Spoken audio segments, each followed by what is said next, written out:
Já, komið sæl aftur og velkomin að Rauðaborðinu. Ég heiti Marja Lilja og hjá mér vikulegu gestur núna, Eyjólfur B. Eyvindarsson. B. Eyvindarsson. Fyrir hvað stendur B? Bergur. Bergur. Þetta vissi ég ekki. Fallegt nafn Bergur. Við erum svona, já, þú hefur verið að koma hérna til mín síðustu vikur til þess að fara yfir Já, mikið svona Suður-Ameríka, en við hefum líka tengt þetta við hnattræna suðrið og það er mikið að gerast í Afríku, þannig að það er gott að skoða þetta allt í samhengi. Málið náttúrulega mikið af þessu er það sem gerist fyrir sunnar miðbaug, það kemur ekki fréttir á Íslandi. Nei. Það er svona eiginlega bara þumbutnareglan. Þannig að já. Það er ekki sett frá þessu Reuters, þannig að það kemur, þar að leiðandi kemur það ekki heimskviðum. Já, sko, hvað er Reuters og Associated Press og eitthvað svona, já, og man eftir, sko, Reuters er nú reyndar, ég held að sú fréttastofa sé sérstaklega, sko, svona vestræn, hliðhóll gömlu nýlendu hörunum. Ég svona nefnir Reuters að því að fréttastjóri sjálfur nefndi hana við mig í viðtali sem ég tók við hann hérna fyrir einhverju síðan. Þar sem hann sagði að það væri svona þeirra helsta sors RÚV. Já, sko, það var alltaf á RÚV. Ég man eftir alveg frá því maður bad, sko, og það var verið að fylgjast með fréttum og ræða málinn og þá fór maður að skoða því það var alltaf í blöðunum.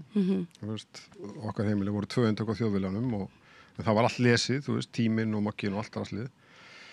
Og ég segi, þú veist, ekki draslið, en það er bara, þú veist, allir fjölmiðlar, allir prentaðir miðlar og þá var alltaf, sko, var alltaf tekið hvaða fréttastofa það var. Já, einmitt.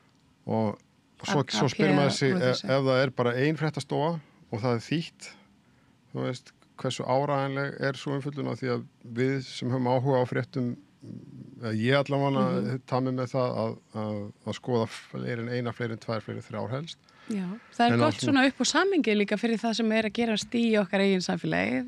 Nákvæmlega. Það er svolítið áhugavert einmitt að og oft gott að setja í samhengi sko líka við auðvitað söguna og við höfum svolítið verið að gera hér. Við höfum verið að gera það og skoða því að við búum í nýfrjálshyggju og þá í nýfrjálshyggjunni núvindu nýfrjálshyggjunnar er núið núna, það er eins og ekkert í söguna hafi gerst áður, þannig að allt sem við vitum eins og bankakerfið sem við búum við, hver er fórseta fyrir það var til? Jú, það var til að framleiða sykur í nýlendunum og fá lán til að byggja skip og fara til Afríku, ræna fólki, búa til þræla til að þræla, búa til sykur til þess að skila tilbaka. Þú veist, ef við bara skoðum þessa sögulegu staðarind og nýfrjálshyggjan og samfélag sem við búum í er ekki mikið, Reuters er ekki mikið að tala um það kannski. Nei, hvað gerðist á 15. öld og eitthvað svona. Nei, það er mikið rétt. Það heitir fréttaskýring líka. Já, akkurat. Það er alltaf minna að því.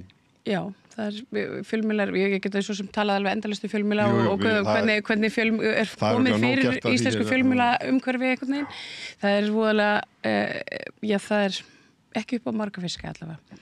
En það hefur margt gerst sem við hittum síðast, já svona í hinu hnattræna suðri. Já, hnattræna suðrið, sko, það var eitt í síðustu viku, ég var ekki búin að fylgjast mikið með Úrúgvæ undanfarið nema það hafi verið kosningar þar. Það er sem sagt reglívar stjórnmálahreyfing sem heitir Frente Amplio sem þýðir bara breiðfylking í rauninni og undir Frente Amplio mikið af stjórnmálasamtökum og sumir segja að sósíaldemókratar sem sagt jafnaðarmenn, sko ekki bara Olof Palme eða það sem við kallum sósíaldemókrata hérna í Skandinavíu, heldur sem sagt miðju vinstri og lengra til vinstri séu frá Úrúgvæ, það er ein kenning. Að þá barust þær fréttir í liðinni viku að Pepe Mujica, kallaði Pepe, en eftir nafni Mujica, það er skrifað M-U-J-I-C-A og jóð í spænsku er eins og J, sko, þannig að við myndum segja, eða fréttamár RÚV myndum kannski lesa það sem Mujica, þannig að þeir segja ekki Chile, heldur segja Chile, þú veist, en þetta er spænskan. Og Mujica sem sagt var forseti Úrúgvæ eftir að hafa verið lengið í stjórnmálum og þar áður byltingasinni og vopnaðri baráttu, þannig að það var kontóráætlunin fyrir þá sem er ekki nú fljótir að fara og glöggva sig á kontóráætlunin, en það var sem sagt Bandaríkin og reyndar fleiri vestræn ríki sem að í samvinnu við leyniþjónustur Brasilíu, Úrúgvæ, Paragvæ, eiginlega allir Suður-Ameríku sem eins og hún laði sig unnu gegn verkalýðshreyfingunni og unnu sem byggu til bara herforingjastjórnir og þar á með að Pinochet í Chile og í Úrúgvæ var alveg hræðileg stjórn líka, bara herforingjastjórn sem sagt ef fólk vill vita þannig hrylling þá getur það að fara á netið og flett upp plankontor. En það var einnig bara öll landstæðan var bara fólk var fangelsa eða bara tekið að lífi og hvarf og Pepe Mujica var hérna í vopnaðri baráttu gegn þessu og fleiri þangað til að því að þau voru mislengi þessi lönd að losa sig við hérna, þessa áþján og hann var fangelsaður sjálfur hann kannski svolítið svona Nelson Mandela Suður-Ameríku þannig að hann var í fangelsi 17-18 ár og hérna og hvernig þeim tókst ekki að brjóta hann og það var sko vestræni miðlar fóru að kalla þegar hann var fósiti að hann var fátæki fósitin af því að hann lét sér næja að búa hann vildi ekki búa í fósitahöllinni hann sagði, ok, nú er ég fósiti mér stendur þetta til bóða mér og konunni minni en við viljum ekki þykja höllina við viljum að borgin sem sagt Montevideo sem hérna, höfuðborg Úrúgvæ það sem að stjórnsýslan að heimilislausir fengi að fara inn í fósitahöllina og hérna bara svona eins og gistiskýli eða svoleiðis sko og það væri þá og þau myndi bara búa áfram í sínu húsi og með hundin sinn og keyra áfram Volkswagen bjölluna sína. Fyrir þá sem ekki vita að Volkswagen bjöllu voru framleidda líka til í Brasilíu og þú veist, þannig að það er ekki innfluttar heldur. Þú veist, alveg svo raun og óvan með Vestmiður í Argentínu líka. Þannig að Pepe Mujica kvaddi og hérna gerði margt hann og þessi hreyfing sem hann tilheyrir og það er þjóðarsorgið 3 daga og hann er það virtur og stjórnmálamenn á öllum flokkum koma á vottorðum virðingu og það koma, þú veist, Lula kemur frá Brasilíu, þú veist, og Kirchner frá Argentínu og þú veist, það er bara, hérna, já, virkilega, sko, svona sammenningar tákn. Meðal það sem að svo ég klári þessa frétt, sko, var það að til dæmis að lögleiða sem sagt fóstureyðingar þeir náðu að koma því í gegn upp úr 2002 af því að sko Suður-Ameríka og Rómverska Ameríka og reyndar náttúrulega Bandaríki í Norður-Ameríka líka er náttúrulega þar ákveðin svona kristni og kaþólíka náttúrulega, kaþólska kirkjan hérna þú veist í rauninni bara mótaði samfélagi mjög mikið sko, þannig að það er það og síðan var sko þeir tókst að rífa upp sko minnka fátækt minnka atvinnuleysi, alveg töluvert og markmið var að þeir voru berjast fyrir sína fátæku að þeir sérst geti fengið menntun og við þekkjum þetta klassíska jafnaðarmanna stef sko og síðan var eitt sem var líka í fréttum að því að þú veist það var kannski í tísku eitthvað slags en það var löglegin kannabis og rökin fyrir því að löglega kannabis var svo að hérna að því það er þessi sem er kallaði narkos narkotrafíko sem sagt narkotika eiturlyf og narkos eru narkotrafikantes þeir sem flytja eiturlyf eða smygla þeim og Paragvæ sem er vestur sko ef við skoðum kortið þá er Buenos Aires Paragvæ, Úrúgvæ voru einu sinni provinciast í Buenos Aires voru sem sagt héru sem tilheyrir þú veist að þegar landnemanni koma en verða síðan sjálfstæðalönd og Paragvæ er sem sagt landlocked eða sem sagt það hefur ekki leið að sjó og þar kemur mjög mikið smygl frá bæði mesta kókaini framleitt á ekki bara í Kólumbíu heldur í hérna Perú og þú veist í fjöllunum þar og það hefur verið, þau veit ekki hvernig það er í dag en það hefur verið mjög mikið streymi að smygli í gegnum Paragvæ. Þannig að lögleiðing á kannabis í Úrúgvæ var séð sem skref til þess að koma í veg fyrir að æskan í staðin fyrir að vera að selja kannabis og lenda þá í því að fara að vinna fyrir narkos eða þessa eiturlega baróna að þá var það búið að taka það á leiknum rauninni, þú veist, allir getur rækta það og það væri ekki ólöglegt og það að því að við náttúrulega kannski og það er kannski eitt sem ég geti tekið líka þetta samtal með lögleiðingu fíkniefna eins og hefur gert í Portúgal að sko það er bara mín skoðun en á stundum hugsa maður sko það að gera það glæpavæðingin í staðin fyrir að breyta samfélaginu þannig að fólk leita ekki í eiturlyf eða þú veist, það eitthvað sem veldur eftirspurninni. Við erum alltaf að plástra sko, suðusár en þú veist, en það blæðir alltaf gegn sko. Plástur og slagablæðingar, þetta er eins og stjórnunartæki. Þannig að þess að, já, hann var að selja eiturlyf eða þú veist, en fíklar eru, það skilgreiningin ofta, fíklar eru þeir sem hafa ekki getað unnið úr áföllum. Já, ég meina svo eru við bara hvernig við horfum á fíkn, sko, það má til dæmis vera með líkamsrækta fíkn og það má vera með kynlífsfíkn og spilarfíkn og þú veist, spilakastarnir. Þú missir ekki vinnuna út af því, en ef að þú ert með fíkn í einhvers konar lyf eða áfengi eða þú veist, eitthvað svona sem að kannski svona sér sett í apótekinu eða þú getur fengið upp og skrifa. Akkurat, þá þá ertum við einhvern veginn svona annars flokk sko. Þetta er auðvitað bara þetta er vond og góðu líka, þú veist, þetta er greinlega vond. Þannig að Pepe Mujica er minnst fyrir margt og sem svona þessi, sko, því hann var forseti síðan úr með þessari sögu, sko, alveg svolítið Nelson Mandela. Þannig að það var Akkurat. Það var lengi í minnum haft, sko. Það eru sjónasviftir, já, einmitt, honum, en það, við tölum aðeins Burkina Faso síðast. Já.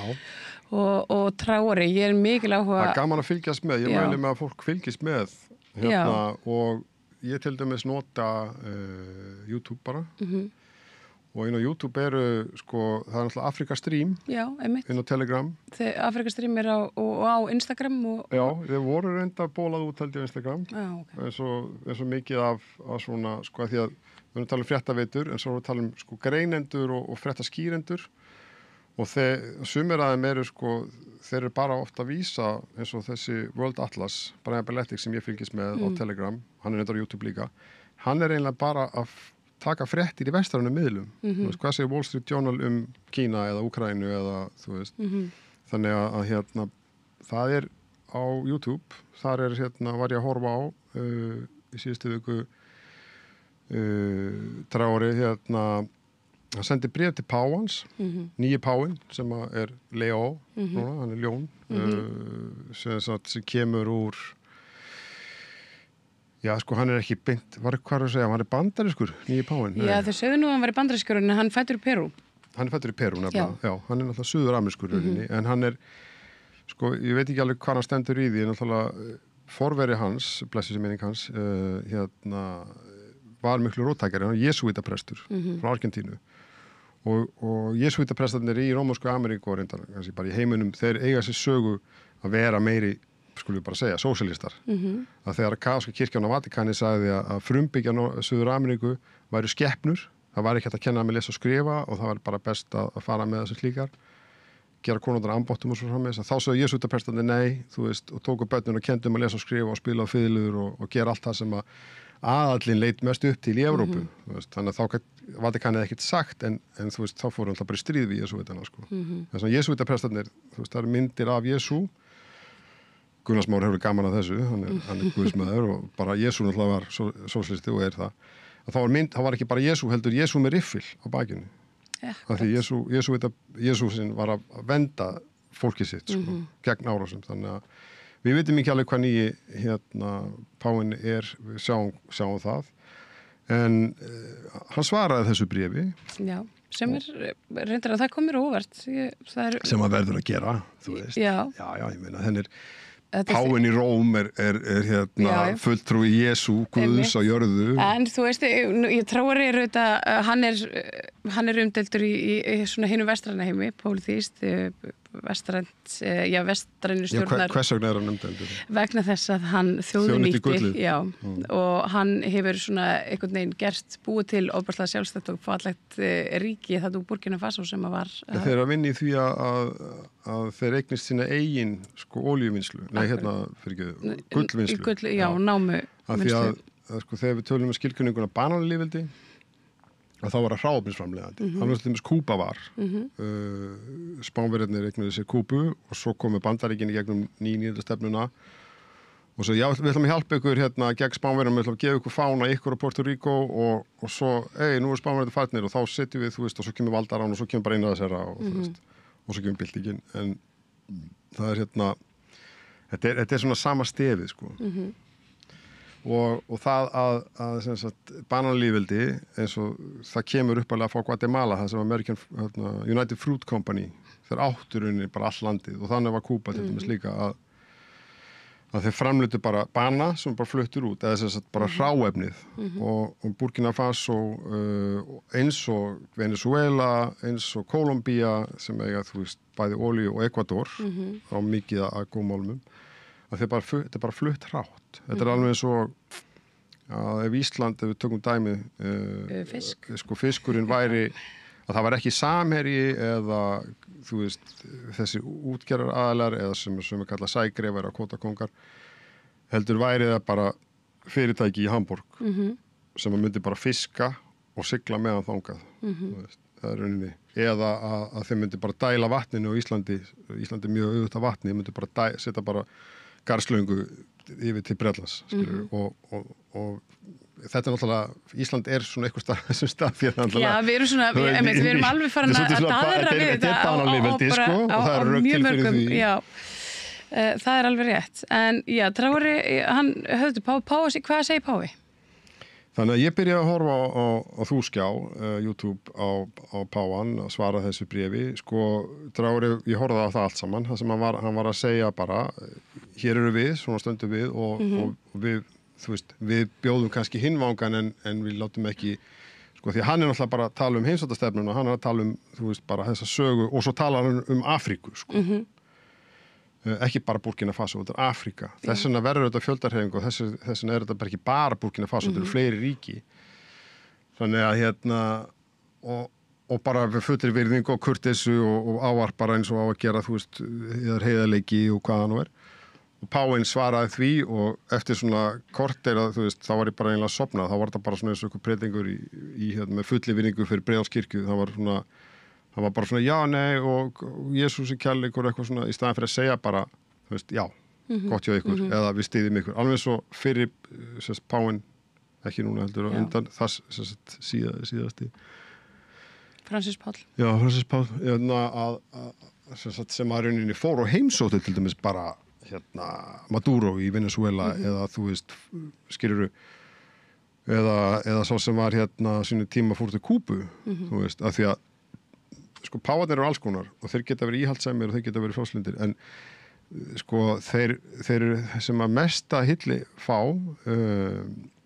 af því að söfnuðurinn, stærsti hluti safnaðarins er náttúrulega bara bláfátakur katholíkar og þeir virkilega treysta Páanum að fara til þessa landa og heimsækja þessa leiðtoga og báða aðila, þú veist, ef að væri eitthvað varið hennan Páa, þú veist, ef hann vildi gera sér gildandi, þá myndi hann fara bara og tala við Trump eða fara og tala við, þú veist, Keir Starmer eða, þú veist, það er svona þetta innan þessa leikrit sem að við trúum að sé, þú veist, eins og þessi menn að því við vitum náttúrulega að aflið er bakvið í valdastjættin og fjármagnsauðvaldið er bakvið sem stýrir þessu en þannig að ég nefndi ekki að horfa á svarið restina af því og Traoré sendi líka skilaboð til Alþjóðagjaldeyrissjóðsins þannig að það verður bara svolítið náttúrulega bara yfirlýsingar, sko, en maður tekur mark á honum að því að, sko, fólki er bakvið hann fer út í sveitirnar, hann fór til þess að 1. maí bara þú veist, það var bara bændur, þú veist, náttúrulega bara að halda þessum heimsluta, eins og Suður Ameríka líka miklu hluta að vera haldið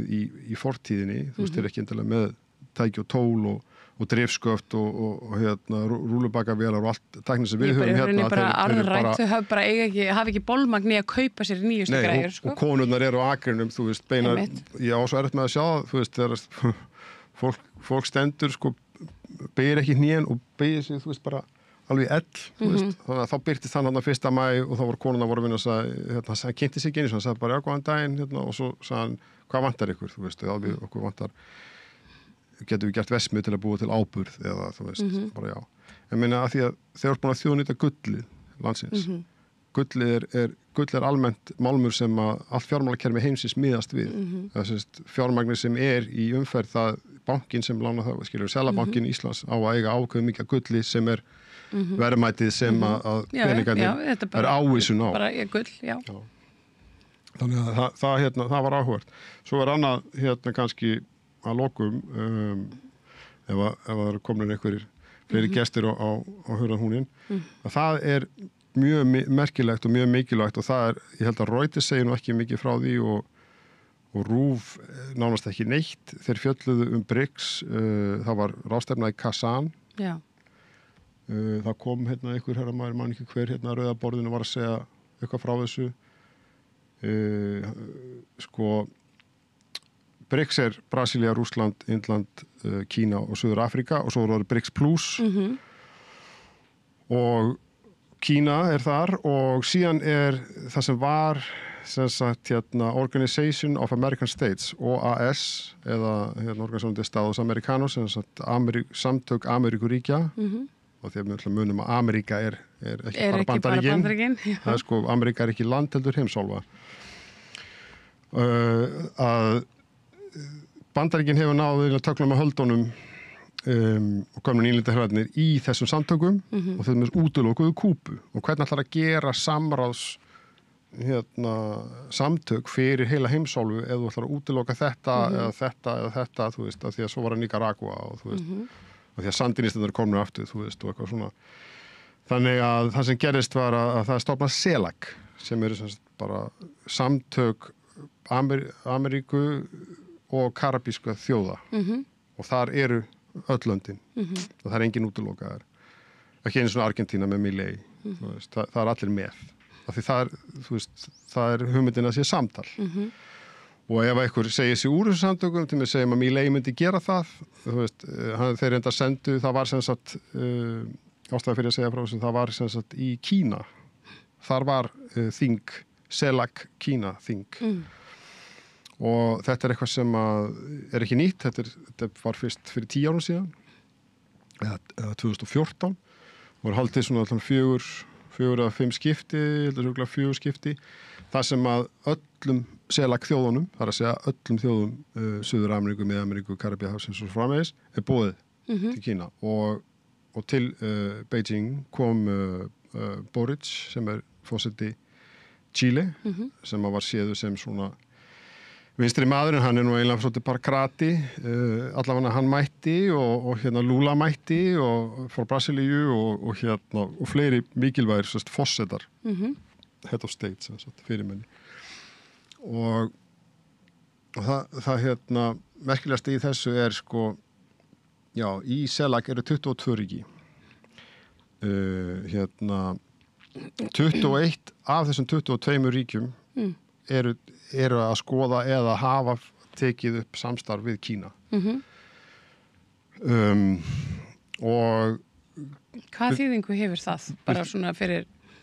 Já, ég ætla að leyfa þér að giska hvaða land heldur að sé ekki í samstarfi við Kína af þessum Ameríkuríkjum, Suður-Ameríkuríkjum? Ég ætla að... Byrjar á A og endar á A. Ég ætla að segja Argentína. Já, Argentína. Þeir sendu bara einhverja svona sumaraflýsingamenn og eitthvað, þú veist, þeir hafa engan áhuga þessu. En þýðingi sem þetta hefur að við kannski hérna í Vesturinu og Íslandi, þú veist, það verið að mála upp Kína sem ykkur ógn og það hefur alltaf verið og við hefum alltaf rauða hættan náttúrulega 1950-1960 rauða hættan á að kínverjarnir kommunistarnir myndu koma hérna og bara vaða, þú veist, og það er náttúrulega það sem að auðvaldið það þarf að búa til óvin þannig að vinnandi stjættir séu hrættar og bara treysti, þú veist, þórabróður á þessu þingi og ég mæli með, þú veist, ég að skoða Macondo og það að setja þá rás hún heitir Ina Afina Genawa. Já. Hún var fréttamaður hjá RT. Ég get sett linka fyrir áhugasama inn á YouTube, svona YouTube-rásina okkar undir þessu ágættaspjalli með upplýsingum. Það er ekki allar uppfæslur á YouTube sem en þetta sem ég að vitni í, La Base, sem í Spáni, það sem hún og hún kemur með greiningu. Það hægt að stilla það á ensku, þannig að YouTube þýðir sjálfvirt á ensku. Þannig að fólk sem talar ekki spænsku getur náð svona nokkurn veginn og þetta greining, þú veist, fleiri aðilar. Macondo þá var það hún og Terrucci sem stjórnmálafræðingur greinandi frá Argentínu og svo annar sem frá Uruguay. Og það hálftími sem ókeypis sem sett á YouTube og svo áskrift. Paywall. Já, og þannig að það hægt að sjá og þá taka til þess, þau voru að fjalla Pepe Mujica, þeir voru fjallum þetta með CELAC og Kína og í þessum sko við skulum bara sjáum að aðeins fyrir okkur Lula á þessari ráðstefnu í Beijing var að segja þú veist það eru og Gustavo Petro, hann kom líka frá Kólumbíu við ætlum ekki bara tengjast sko samvinnuböndum lóðrétt, heldur lárétt og þá segja sagt, þú veist, hvað svona lárétt jú, vegna þess að því að þau vilja vinna saman og þau vilja sagt, skipta, þú veist, Kólumbía hvað var það, sko, að þau náttúrulega, sko, í staðan fyrir að flytja hráefnin út til Bandaríkjana eða Evrópu, að þá býðst þeim að Kína kaupi allt af þeim, skilur við? Já. Og Kína og Rússland og fleiri sem sagt, þau hjálpa líka þessum löndum með að byggja upp innviði eins og Kína hefur og Rússland hafa gert í Afríku og það er kannski líka svolítið þannig að því að sem að Traoré og Burkina Faso fiskurinn hrygga því að þau vita að þau hafa bakkjarl það eru heimsveldi en þessi heimsveldi þau vilja fyrst og fremst bara viðskipti og hráefni og þau eru ekki að fara inn með hervaldi og ræna gullinu, eins og við höfum gert eins og hefur gert hingað til þannig að þetta með horisontal sem sagt lárétt sko það er hugmynd og plan það er farið af stað sko að byggja sæstreng, að leggja sæstreng frá Asíu til Suður-Ameríku af því að svo þetta er í dag þá fer eiginlega allt í gegnum Bandaríkin og Vestur-Evrópu og Trump svolítið skaut sér í fótinn hann með tollunum og fekk Já, og það var það sem ég ætlaði að koma með að sko 21 land af 22,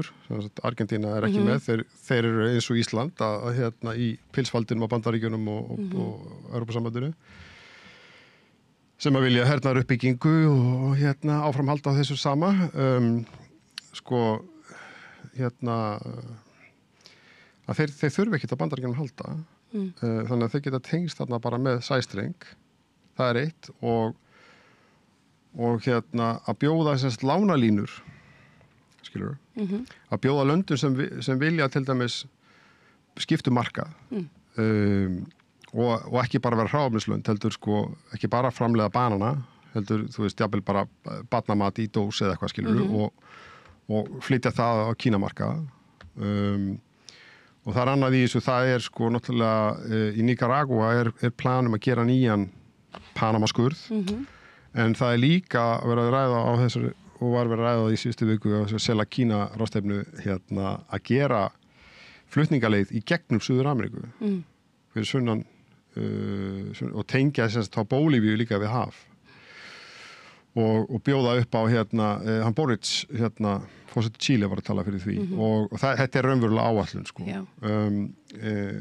svona hluti þetta að gera þegar maður minna saman í staðin fyrir að bara eins og Bandaríkin það verið stríði og taka bara eins og Bandaríkin eru með annað 100 herstöðvar og þeir náttúrulega líka eru komnir í engarekstur sko síðan 2004 náttúrulega leyniþjónusta Bandaríkjanna er bara með sko falda heri eins og þau voru með Afganistan voru með skilur það er hægt að gera svoleiðis og þá þjónar vopnaðan en það er líka hægt að byggja upp innviði eða skiptu markað og þá þú veist þeir og styrkja þetta grunnstóðir samfélaga bara og fyrir fólkið. Sko, það er enginn að segja að Kína, Rússland eða Indland séu eitthvað fullkomin lönd en sko, og BRICS, þú veist, þetta eru heimsveldi. Ég meina, Indland er náttúrulega, þú veist, þeir eru, skulum segja, spes, sko, en við þurfum ekkert að ræða það. Að þeir allavega eru ekki í nýlendustefnunni, sko. Þeir eru ekki í heimsveldastefnunni eins og, þú veist, það er búið. Bandaríkin alltaf er að klára sitt af því að þetta er bastarinn af nýlenduherrunum í Evrópu, sko, Vestur-Evrópu. Akkurat. Og það er gamli tíminn, sko. Þannig að mér finnst að ég mæli með að fólk eða að vil fara og það er þetta ef fólk kann ekki spænsku að láta YouTube þýða fyrir svo sko. Bara svona að lokum, af hverju er mikilvægt fyrir okkur að fylgjast með fréttum frá hnattræna söðrinu núna á þessum tímum? Já, vegna þess að það eru breytingar núna, og breytingarnar eru þær að það er heimsveldi á leiðinni niður, það er búið að vera deyjandi mjög lengi en það bæði verður mjög skættar svona eins og rotta eða svona eitthvað svona skaðvaldur sem er fast í gildru skilur og þetta gerist mjög hratt og það getur líka verið sko ekki bara mikilvægt fyrir þá sem eru kaupsýslumenn eða eitthvað í Íslandi til að sjá, þú veist, að því að ég meina kínverska sendiráðið við Hlemm 300 fermetra hús, þú veist, og þeir bjóða, þeir vilja viðskipti, þeir vilja tengjast Íslandi. Guðlaugur Þór þegar hann var utanríkisráðherra, hann lokaði á belti og braut, þú veist, það út af því setið, það hérna silfur, þú veist, hérna leiðin og þú veist, í staðin fyrir að standa í stríði og vopnum átökum og uppbyggingi hernaðar að fara yfir skiptið, þannig að það getur líka veitt okkur von, þannig ef við fylgjumst með þessu, þá alveg svo það að vita hvað er að gerast á Kúbu, þú veist, af því að Kúba er lengst að búin að standa upp í háruna á það sem er þetta heimsveldi sem er á leiðinni niður og önnur ís í staðinn, sko. Þannig að, já, ég mæli með því líka bara ef fólk, þú veist, vil vita hvað er að fara að gerast, sko. Af því að við náttúrulega kannski viljum búa áfram á Íslandi og þá var ágætt að skoða hvernig þróast heimurinn. Já, og ég meina, og hvar við viljum standa. Ísland geti verið sjálfstætt og hlutlaust og sjálfur sér nægt og geti verið með gróðurhús og ekki þurft að flytja inn og þú veist, og allt það, en hérna, stefnan er svo að fylgja heimsveldum og þjóna þeim. Þannig að hversin ekki þá bara að vera með ekki fleiri körfum. Veist, allt í lagi ef að Þorgerður Katrín, núverandi utanríkisráðherra með fulli virðingu, sko, segir ekkit fer og heldur ræðu mannréttindi Sameinuðu þjóðunum en segir ekkit þú veist, áframhaldi mannréttindabrot vina heimsveldana. Bretland náttúrulega er ekki heimsveldi lengur en þú veist, þeir eru náttúrulega vopna framleiðandi. Þá myndi ég mæla með bara að skoða hvað er að gerast fyrir sunnan miðbaug. Akkurat. Takk fyrir að koma hérna á Stiklastóru. Það er ógeðslega heitt í þessu stúdíói. Já, bara munið að bera okkur sólarvörn og drekka mikið vatn. Já, og þó að það sjáist nú kannski ekki á okkur, þá erum við hérna í... Ég er búin að missa alveg 5 kíló bara. Þannig að við ætlum að flýta okkur út í sólina, ekki það að sé eitthvað mikið svalara þar. En við þökkum fyrir okkur, Eyjólfur B. Eyvindsson, þakka fyrir að segja okkur fréttir frá Hnattrænu Suðrinu. Og þá gefið það meira hér handa við auglýsingar. Þú ert að hlusta á Samstöðina. Róttækt sjónarhorn á atburði dagsins.